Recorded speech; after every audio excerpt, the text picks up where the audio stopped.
Hello everyone, we're at the Whites Woods Nature Center for our hike today. We are about 5 minutes away from IUP, from the Indiana University of Pennsylvania campus.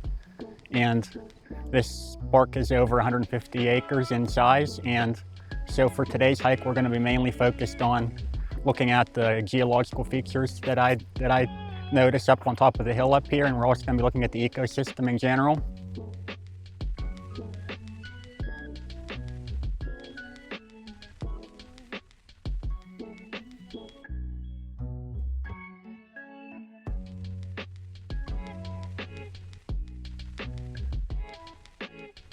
I know there's a trail that cuts up there once you get up here certain ways. See where it is.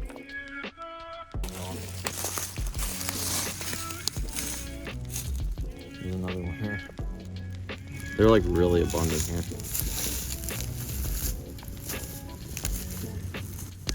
I'm surprised the forceps centipede isn't here.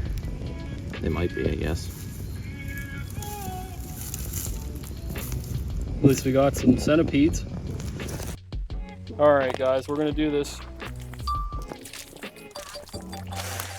Oh, it's in sport mode. I didn't even know it was. All right.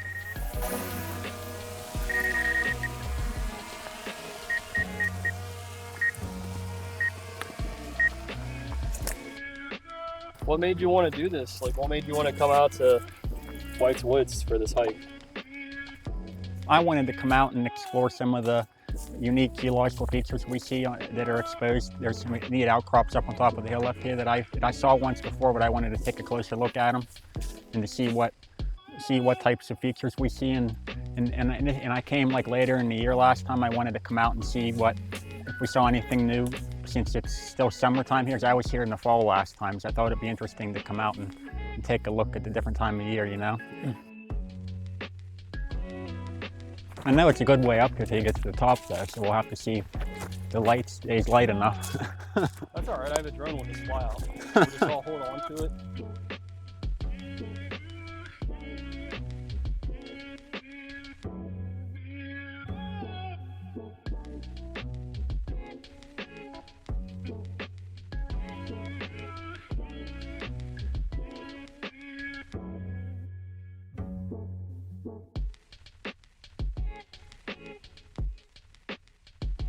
Wow, look at that. You can see all of Indiana pretty much. Well, the urban part of Indiana,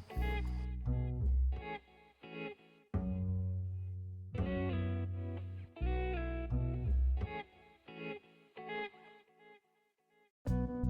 Oh, that's pretty awesome. Yeah.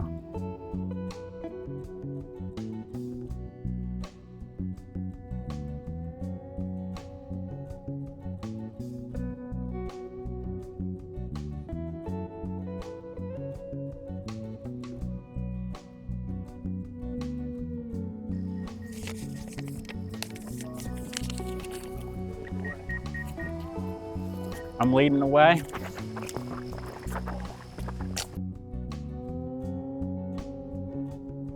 Looks different than when I was here last. I guess it changed a little bit. Yeah, I think this is the main area of the outcrops. I think over that way is mostly just woods, but.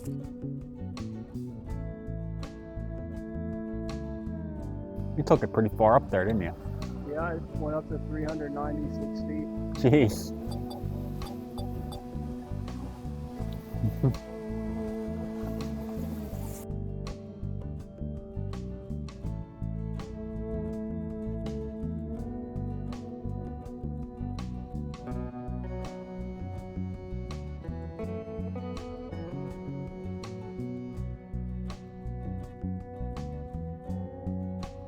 I'm gonna bring it down now.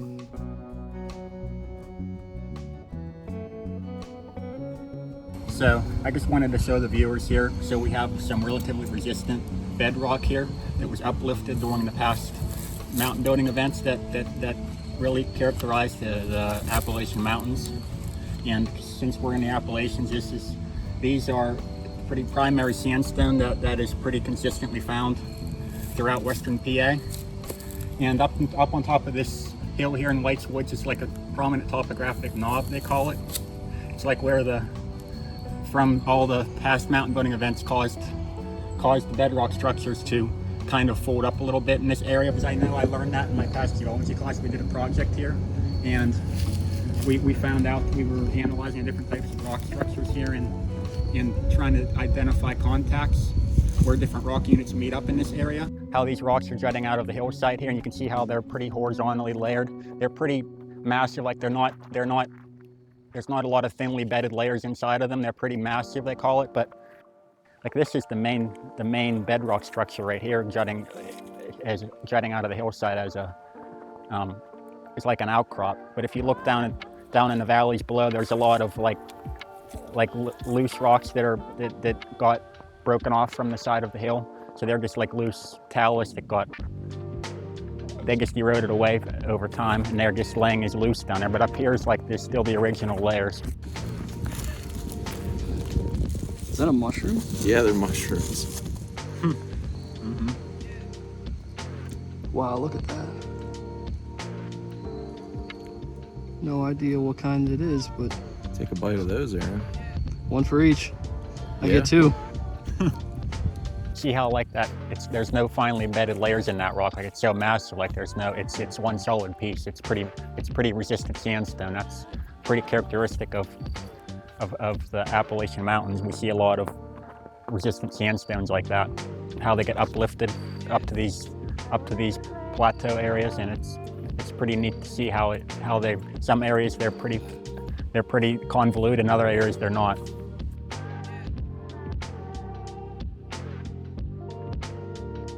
We do need to find some salamanders. It's just like so dry here today. In April, this would be exactly where you would find a valley ridge salamander. And there's not one. See if we put the rocks back nice and good there. That's right. That's a really cool shot with the 0.5 camera. That's pretty cool. I know we looked at On the rocks. area down there where we came in that we looked at more closely, like the rock face itself, like the individual layers we saw, but like the grain size and everything. I don't know if you wouldn't be able to get it on camera right now, I don't think, but it's pretty. You'd have to do it when it's lighter out, I think, to get a better quality shot of it. I guess we were talking about how there's a lot of spillage, like there's a lot of these exposed rocks. I mean, is this a pretty good example with this hillside, how the rocks are just kind of exposed and all over the place? Yeah, like I mentioned it before, like how the main sandstone knob that got built up here during the past tectonic events. These are like the excess pieces that broke off from the original bedrock that's still intact up on top, and they kind of just broke off and came down the hill, and they're just laying here now. So it's just kind of excess boulders and whatnot that are causing, they're just, they just sit here and erode away after a long time. But So let me ask you this question real quick as one of the final ones. What makes the geology of an area so important? Like, why do you find that so interesting, and why do you think other people could get excited about rocks or get excited about like the geospatial side of like an environment? We're trying to go hiking here, but like what makes it so fascinating for you when you're going hiking, finding this stuff?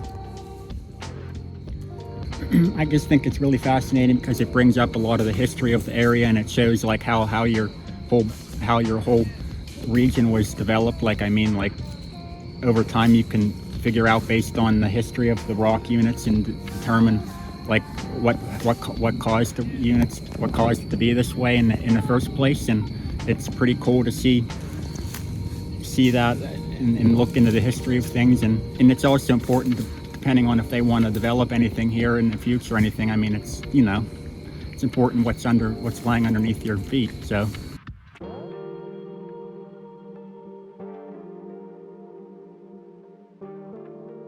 we do see a lot of gas lines here in White's Woods. We see that's the main disturbance we see around here. And I remember when my environmental geology class, we came up and we were doing some field mapping on several trails around this area. And we actually came up on a gas line that was leaking out of the ground. We could see it coming up by we're across there over the trail. And so they definitely an environmental concern. related to this area because they're so prevalent. Like with Indiana County, there's so many abandoned gas wells, like they're everywhere in Indiana County, and this is related. Like it just speaks of the past history of this area. So I told Josh I've never been on this trail in White's Woods, but this might be, or definitely is, my favorite spot of the entire woods. Just so scenic. I mean, look back at what we just saw. I'm gonna try to fly the drone there a little bit, but it's just truly incredible. We have a lot more greenery that's not invasive right here. A lot more native plants, native plant life. Really cool to see. I know some people are gonna say, well, yeah, but there's a lot of ferns, but in my opinion, I would rather see ferns than see stilt grass and barberry, which are the two most prevalent invasives that we see. There's some stilt grass as we're walking. It's very low here, but there's a lot more native plant diversity, which I think is really awesome. You know, especially if you want to find unique animals like reptiles, amphibians, or invertebrates, you have to have a lot of greenery, and there's a lot of woody debris on the ground, a lot of leaf litter. That's very good too for them.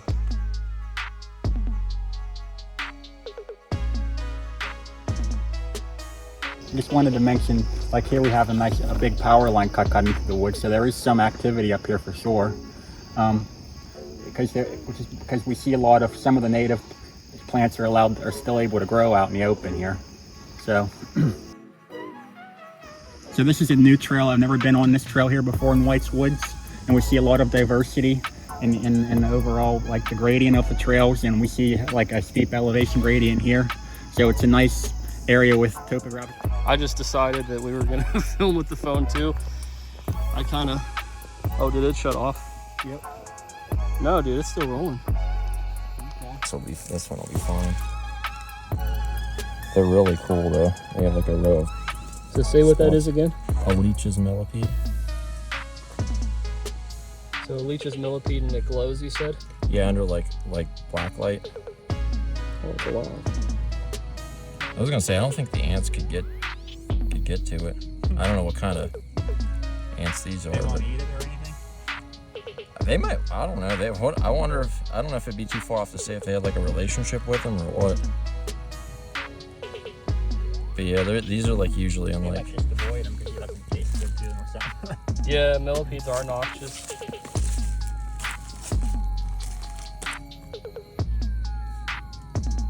He's like, I'm out of here.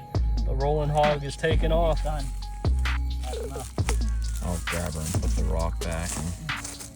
So why would you want to make sure you put the rock back where it is, like where it was? Well, one, that there could be other, there could be other things that are living under it that you maybe don't see, and that things call their home. And the other thing too is just whatever you found, that way I can go back to wherever wherever it was found. Yeah, even if you don't find like a toad or a salamander under a rock, it's just always good to put them back. Especially in the case of these ants, they're probably not very happy.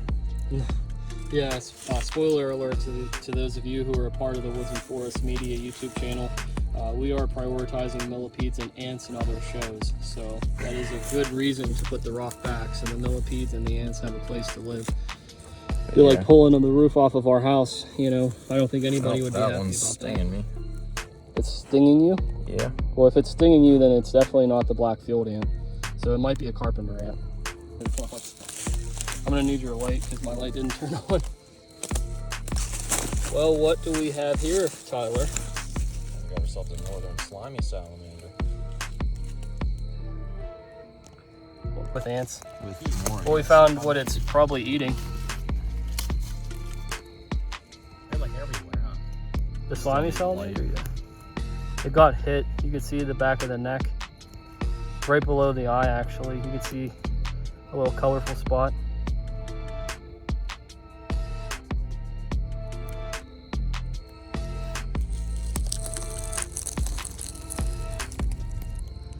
He's like, oh, I'm going blind. But, yeah. That's a pretty cool shot.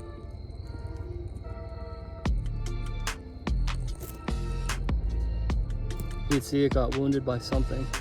Flip all that back. Oh yeah. Now we have another target species for PA Woods and Forests, the nonprofit. Should have brought the Dawn dish soap because my hands are about to get glued together. Should call these like the Elmer's glue salamander because they are. He's freaking out. It doesn't have a tail either, does it? No. Oh, now I gotta get it. Or maybe not. I mean, it probably has so many places to hide. Fine. Yeah.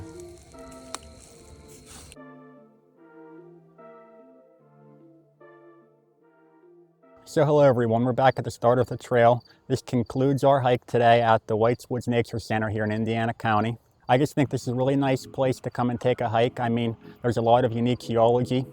I have my undergraduate degrees in geology and I have a master's degree in environmental planning.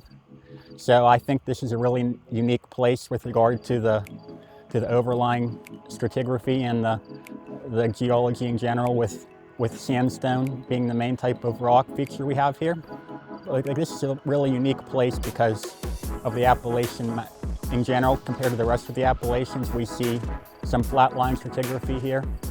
In comparison to like various other outcrops around the region, there's a lot less convoluted layers in this at this location here. So it's if you have a little bit of idea or not understand geology, it would be a really cool place to come and compare it with other locations. I just wanted to reiterate, like, we see a lot of invasive species overtaking the forest here in a lot of places, including Japanese stilt grass, and that's a result of overpopulation of deer, which deer tend to eat a lot of the native species, and they tend to not like the invasive species much for whatever reason. And we saw a lot of critters underneath rocks, and we saw a lot of salamanders, so we see a diverse ecosystem. It's a healthy habitat for a lot of different for a lot of different plants and animals. It's a nice, quiet area to come take a hike. Don't forget to like and subscribe for more content.